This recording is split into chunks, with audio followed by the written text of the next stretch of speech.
Agreement చేశాక నువ్వు మధ్యలో మానేస్తానంటే మాత్రం నీ మీద సీరియస్ యాక్షన్ తీసుకోవడం జరుగుతుంది. వన్ ఇయర్ అగ్రిమెంట్ మీద సైన్ కూడా చేశాను. ఇప్పుడు ఇక్కడి నుంచి వెళ్ళలేను. భగవంతుడా, ఏంటి అగ్ని పరీక్ష నాకు?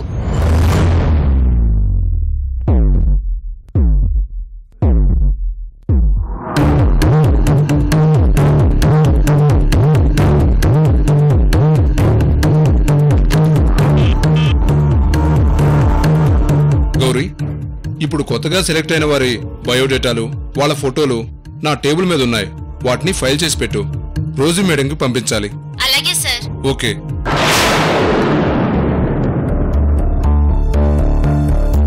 ఈ కంపెనీ నాది. నా కంపెనీలో నేను పలానా అని చెప్పుకోకుండా ఉద్యోగం చేయాల్సి వస్తుంది. ఈ ప్రపంచంలో నాలాంటి పరిస్థితి ఎవ్వరికీ రాకూడదు. ఇది నా దురదృష్టమో అదృష్టమో అర్థం కావటం లేదు. అలాగే సెలెక్ట్ అయిన వాళ్ళ మొత్తం వివరాలన్నీ కంప్యూటర్లోకి ఎక్కించండి. ఆ డీటెయిల్స్ ఇవన్నీ కలిపి మొత్తం రోజీ మేడంకి మెయిల్ చేద్దాం. Okay sir.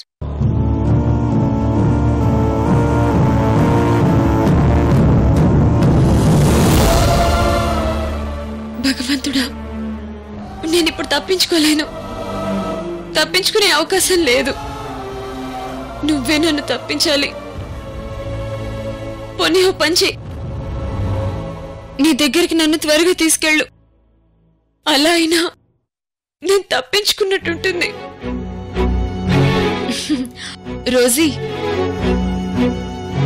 భూమికి ఆకాశానికి మధ్య ఎంత దూరం ఉన్నా ఆకాశం భూమిని చూస్తూనే ఉంటుంది, భూమి ఆకాశాన్ని చూస్తూనే ఉంటుంది. అలాగే నువ్వు అమ్మమ్మకి దూరమైనా, అమ్మమ్మ నీకు దూరమైనా ఏదో ఒక రూపంలో మళ్ళీ దగ్గరవుతూనే ఉన్నారు. విధి ఆడే నాటకంలో నువ్వొక్క పాత్రధారివి మాత్రమే. అందుకే ఎవరి నుంచైతే దూరంగా వచ్చావో మళ్ళీ వాళ్ల దగ్గరికే నిన్ను చేర్చి ఉద్యోగం చేయాల్సిన పరిస్థితిని ఆ విధి క్రియేట్ చేసింది. చూడు రోజీ, దేన్నైనా మార్చగలం గాని విధి రాతను మార్చలేం. నువ్వు మీ అమ్మమ్మకి దూరం అవ్వలేవు.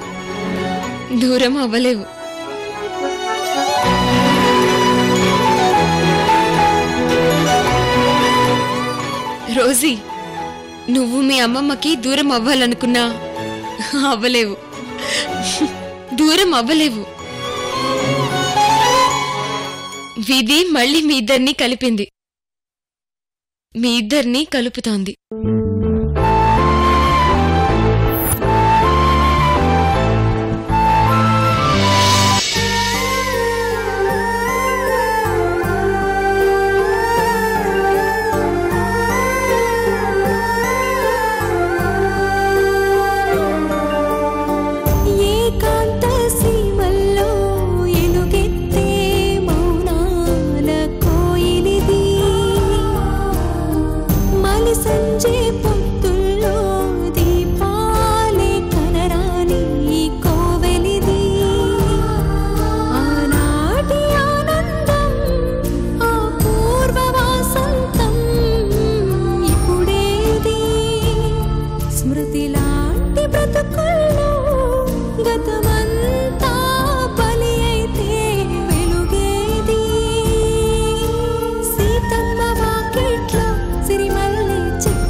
ఏంటమ్మా అలా ఉన్నావు?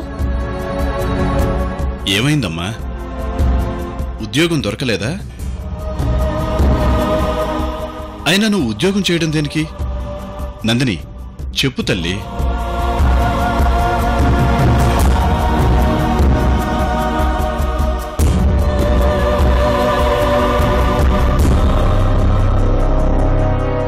నాకు ఉద్యోగం దొరికింది నాన్న. మరి ఇంకేమ్మా అలా ఉన్నావు? ఒంట్లో ఏమైనా బాగోలేదా? అదేం కాదు, నాకు ఉద్యోగం దొరికింది ఎక్కడో కాదు, రోజీ అమ్మమ్మ కంపెనీలో. ఆ విషయం నాకు 1 year అగ్రిమెంట్ పేపర్స్ మీద సైన్ చేసిన తర్వాత కానీ తెలియలేదు.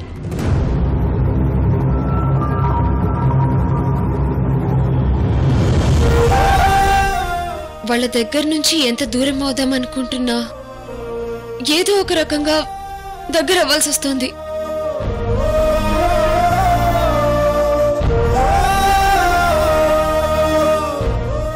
మనిషి తనకి తానుగా ఏ బంధాన్ని సృష్టించుకోలేడు. అలా సృష్టించుకున్నాను అని అనుకుంటాడంతే. నువ్వు రోజీ గారి దగ్గర నుంచి దూరంగా వెళ్లాలనుకున్నావు, కాని భగవంతుడు మళ్లీ దగ్గర చేశాడు. ఏ సంకల్పం కోసం ఆయన అలా చేస్తున్నాడో ఆయనకే తెలియాలి.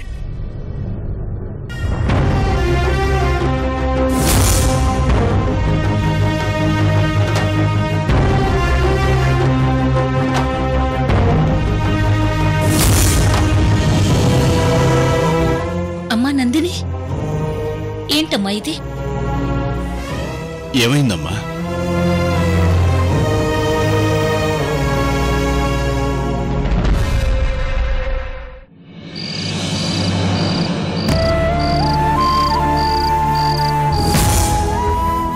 ఎందుకమ్మా దేవుడు నాకు అన్యాయం చేశాడు? నీ చేతుల మీదుగా నిండు 100 ఏళ్లు బ్రతికే అవకాశం నాకెందుకు దూరం చేశాడు? అమ్మా నందిని, నీకంతగా ఉద్యోగం చేయడం ఇష్టం లేకపోతే మానేయమ్మా. ఆ రోజీ మేడం నిన్ను చూస్తే మళ్ళీ నువ్వెక్కడ అప్సెట్ అవుతావోనమ్మా. ఆ అవకాశం లేదు నాన్న. రోజీ అమ్మమ్మ అసలు కంపెనీకే రాదు. అసలు వాళ్ళు తమకిక్కడొక కంపెనీ ఉందనే విషయమే మర్చిపోయారు. అంతా ఫోన్ల ద్వారానే ట్రాన్సాక్షన్ చేస్తారు. పైగా ఆ కంపెనీ ఇప్పుడు చాలా నష్టాల్లో ఉంది. చూడమ్మా, రోజీ మేడం వాళ్ళు గాని నీ ఫ్రెండ్ గాని అసలు వాళ్ళ ఫ్యామిలీ మనుషులు ఎవ్వరూ ఈ కంపెనీ వైపు రానప్పుడు నువ్వు నిర్భయంగా ఉద్యోగం చేసుకోవచ్చు కదా. అది సరే, కంపెనీ నష్టాల్లో ఉన్నప్పుడు క్లోజ్ చేయొచ్చు కదా. తన మనవరాల పేరు మీద కొన్న మొట్టమొదటి ఆస్తమ్మా ఆ కంపెనీ. అందుకే లాస్ లో ఉన్న రన్ చేస్తూనే ఉన్నారు. మనవరాలంటే ప్రాణం కదా.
ఏంట్రా, ఏంటిది? నీ ఇష్టం వచ్చిన ఆర్డర్ రెడీ చేసి మీ అజ్జి చేత సంతకం పెట్టించుకుని నీ ఇష్టం వచ్చిన వాళ్ళకి మెటీరియల్ సప్లై చేసేస్తావా? ఇందులో నా తప్పే ఉంది? అజ్జి సంతకం పెట్టింది, పంపాను.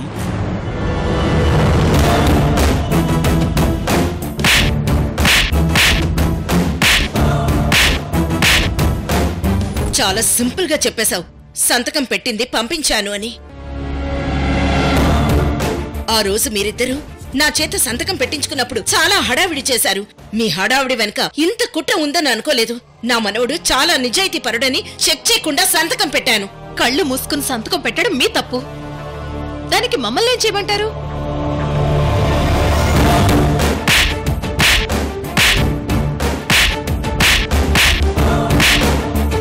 రోజీ గ్రూప్ ఆఫ్ ఇండస్ట్రీస్ అంటే మీ ఇద్దరికి ఆషామాషిగా ఉందా? రేయ్, అసలు మన కంపెనీ రూల్స్ కి వ్యతిరేకంగా ఎందుకు చేసావు?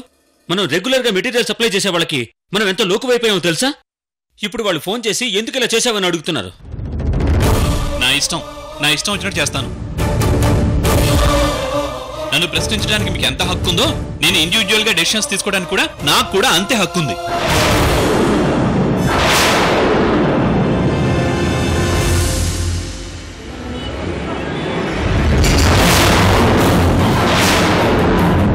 మీ హద్దుల్లో మీరుండండి. నేనేం చేయాలో నాకెవరూ చెప్పాల్సిన అవసరం లేదు.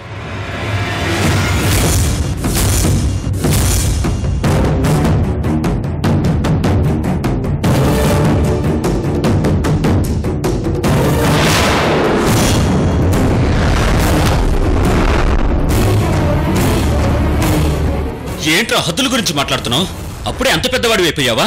అవును, అయినా మీలాగా ఒకళ్ళ హద్దుల్లో ఉంటూ కుక్క బతుకు బతకడం నాకు ఇష్టం లేదు. వదలండి. నాన్న,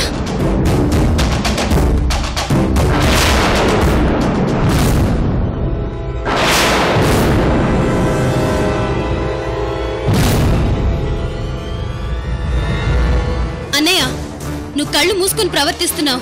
డాడీ అని కూడా చూడవా? చూడను. ఆ మాటకొస్తే ఎవ్వరిని లెక్క చేయను. వినోద్, గ్రానీ, మా ఆయన మీద చేతులెత్తడం కాదు, మీ మనవడికి చేయవలసినవి చేసి అప్పుడు మాట్లాడండి.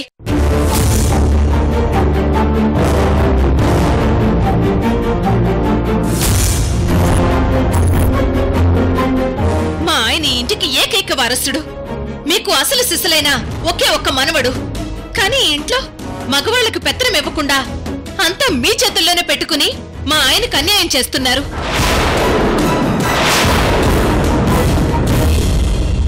మీ ఆయనకి ఒక కంపెనీ బరువు బాధ్యతలు మోసే శక్తి లేదు. అదే గనక ఉంటే వీణ్ణి ఎప్పుడో మన కంపెనీకి అందించేసేవాళ్ళం. అసలు మీ ఆయనకి ఏం తెలుసని కంపెనీ బాధ్యతలు అప్పచెప్పాలి? మన కంపెనీ షేర్ వాల్యూ తెలుసా? మన కంపెనీలో ఎన్ని షేర్స్ ఉన్నాయో తెలుసా?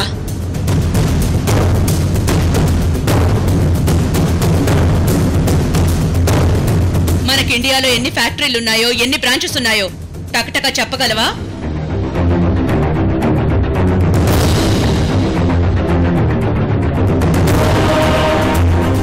మన ఫ్యాక్టరీస్ లో ఎంతమంది వర్కర్స్, ఎంప్లాయీస్ వర్క్ చేస్తున్నారు చెప్పగలవా?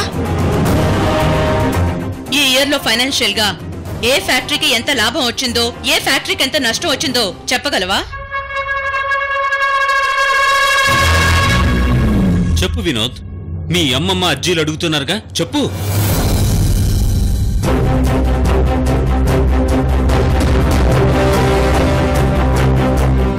వాడు చెప్పలేడు దీపక్.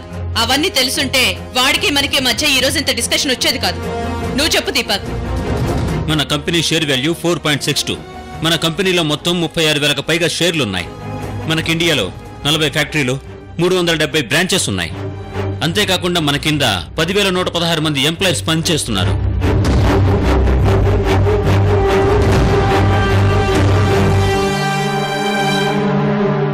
మనకున్న 40 ఫ్యాక్టరీలో 39 లాభాల్లో ఉన్నాయి. ఒక్కటి మాత్రం నష్టాల్లో ఉంది.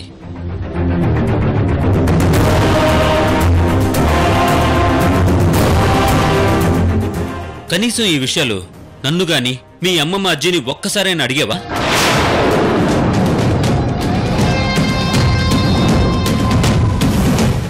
ఎప్పుడైనా ఎందులైనా ఇన్వాల్వ్ అయ్యావా? వయసు వచ్చిన దగ్గర నుంచి మార్కెట్లోకి ఏ కారు వస్తే ఆ కారు కొనడం, ఏ కంట్రీకి పడితే ఆ కంట్రీకి వెళ్ళి షికారు చేయడం, ఇంతే కదా నువ్వు చేసింది? చూడు వినోద్, మన కంపెనీ బాధ్యతలు తీసుకోమని మీ నాన్నకి ఎప్పుడో చెప్పాం. కానీ మీ నాన్న ఏమన్నాడో తెలుసా?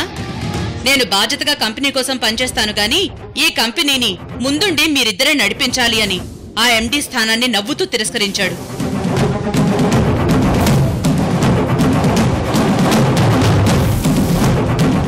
మీ నాన్నకి కంపెనీ బాధ్యతలు ఇవ్వాలనుకున్న మేము నీకెందుకు ఇవ్వడం లేదో ఒక్కసారి ఆలోచించు, నీకే తెలుస్తుంది.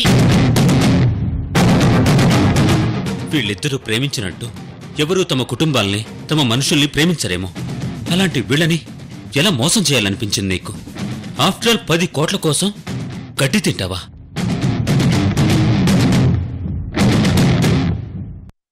అవునన్నయ్య, నువ్వు అలా చేయడం వల్ల బయట కంపెనీల దృష్టిలో మనం చులకనైపోతాం.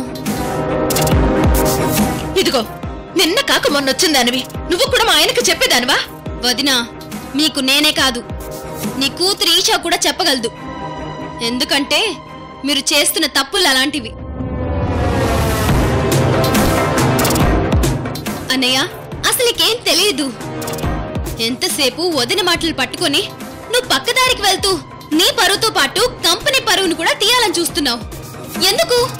అబ్బు, నువ్వు కాబు.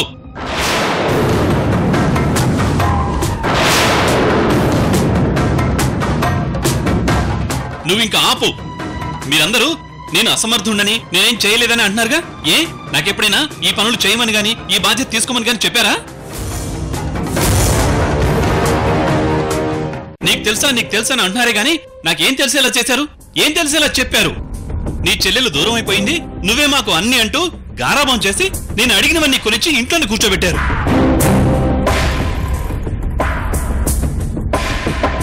ఇప్పుడు ఇంతలా మాట్లాడుతున్నారే. నేను ఫ్యాక్టరీలోకి అడుగు పెడితే ఏ వైర్ ముట్టుకుంటానో, ఏ ప్రమాదం జరుగుతుందో అని నన్ను ఫ్యాక్టరీలోకి అడుగు పెట్టినిచ్చేవారు కాదు. నన్ను ఎప్పుడైనా బయటకు ఒంటరిగా వెళ్ళనిచ్చారా? ఎవరైనా కిడ్నాప్ చేస్తారేమోనని నా వెనకాల 4 మనుషులు ఉండేవారు. బయట ఏమైనా తింటే ప్రమాదం ఏమోనని నన్నేమి తినిచ్చేవారు కాదు. ఇదేనా మీరు చేసింది?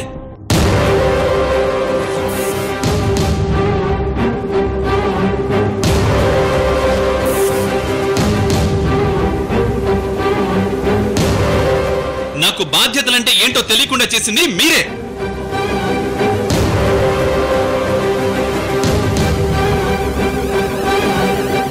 నన్ను అతిగారాభం చేసింది కూడా మీరే.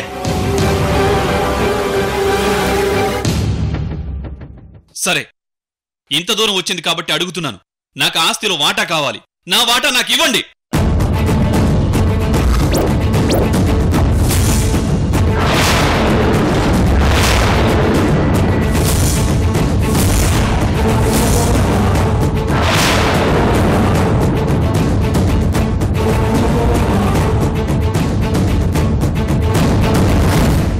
ఏం మాట్లాడుతున్నావురా నువ్వు? నిన్ను దీపక్, ఆగు.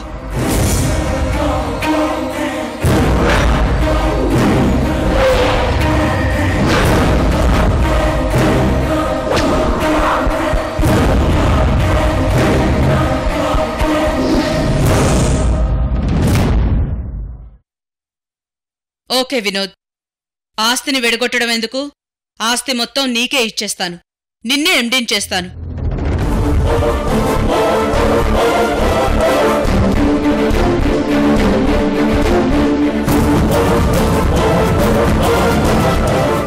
కానీ నువ్వు ప్రూవ్ చేసుకోవాలి.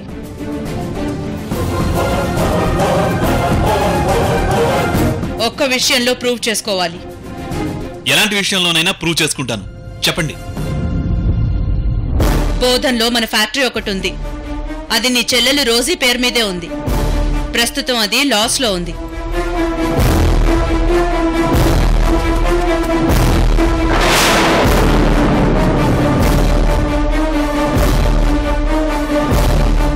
ఆ ఫ్యాక్టరీని క్లోజ్ చేద్దామంటే ఆ ఫ్యాక్టరీని నమ్ముకుని చుట్టుపక్కల 10 గ్రామాల జనాలు బతుకుతున్నారు.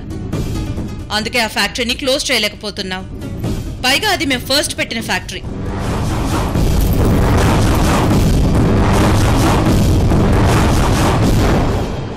ఇప్పుడు ఆ ఫ్యాక్టరీ బాధ్యతలు నువ్వు తీసుకోవాలి. దానిని లాభాల్లోకి తీసుకురావాలి. అలా తీసుకొస్తే ఈ ఆస్తి అంతా నీదే. ఎండి చైర్ కూడా నీదే.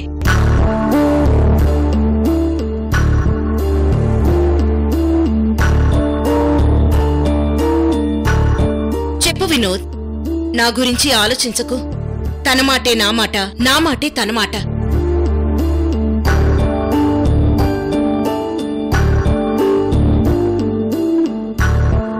ఖచ్చితంగా తీసుకొస్తాను. నన్ను నేను ప్రూవ్ చేసుకుంటాను. Very good Vinod. అయితే మనం రేపే అక్కడికి వెళ్తున్నాం. అక్కడ నీకందర్నీ పరిచయం చేస్తాను, బాధ్యతలు నీకు అప్పచెప్తాను. మా ఆయన ఖచ్చితంగా ప్రూవ్ చేసుకుంటారు. తొందరలోనే ఎండి చైర్లో కూర్చుంటారు. ఇక కంపెనీ ప్లస్ ఆస్తి బాధ్యతలు ఆయనకివ్వడానికి రెడీగా ఉండండి.